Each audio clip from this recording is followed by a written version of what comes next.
مگر میدان حشر ہوگا.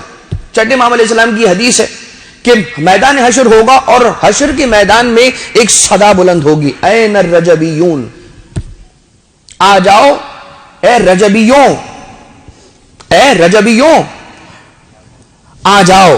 کہاں ہو؟ آ جاؤ, حاضر ہو جاؤ میدان حشر میں, محشر میں حاضر ہو جاؤ.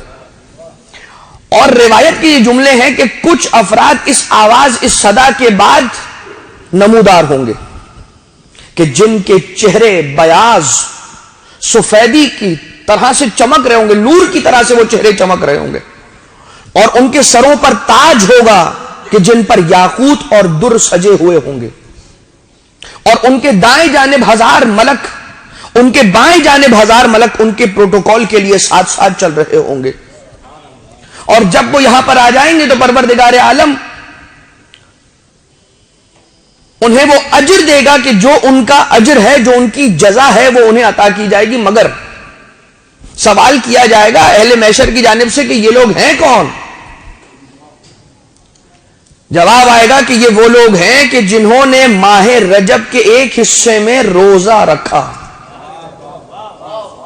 چاہے شروع میں یا درمیان ہی حصے میں یا آخری حصے میں.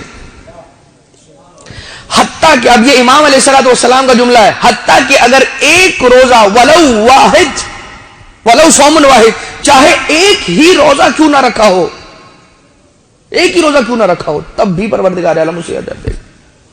تو اب تو یہ بات ہو گئی کہ جو حدیث آپ کی خدمت میں پچھلے دنوں عرض کی گئی کہ رجب الاسب, رجب کسے کہتے ہیں؟ جنت کی ایک نہر کا نام بھی رجب ہے.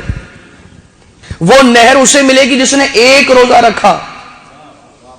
اور یہ مقام بھی نورانی چہرہ, یاقوت و در کا تاج, 1000 ملک دائیں بائیں جانب, اور میدان حشر میں اس انداز سے مبعوث ہونا کہ سارے کے سارے اس رجبی کے مقام پر رش کرتے نظر آئیں کہ پوچھنا پڑے کہ یہ کون ہے.